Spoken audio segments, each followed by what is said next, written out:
Welcome to our channel. Today we how to back up with VS Code workspace settings for UI work. Quick tutorial step by step clearly. Open Visual Studio Code on your computer. Ensure you have a workspace with multiple files and folders set up. Navigate to the gear icon located in the lower left corner. Click on it to access the settings menu. Select settings from the drop-down. In the search bar, type workspace.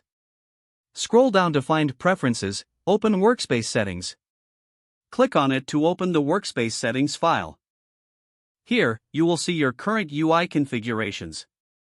At this stage, make any additional changes you'd like to customize your workspace. Now, go back to the gear icon.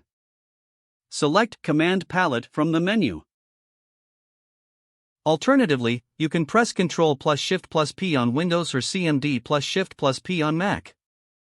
In the Command Palette, type Preferences, open Settings, JSON. Select it to open the settings in JSON format. Copy the entire JSON code. Open a text editor like Notepad or TextEdit. Paste the copied JSON code into your new text document. Save this document with a recognizable name like vscode_workspace_backup.json. Make sure to choose a location that is easy to remember. Whenever you want to restore your settings, return to VS Code. Open the Command Palette again. Type Preferences, open Settings, JSON, and select it. Delete the contents of the settings file. Paste your saved JSON code into this file. Save the changes and close the settings. Your workspace settings should now reflect the backup you created. You have successfully backed up your Visual Studio Code workspace settings for UI work. If the page does not load, refresh the browser or try again in a private or incognito window.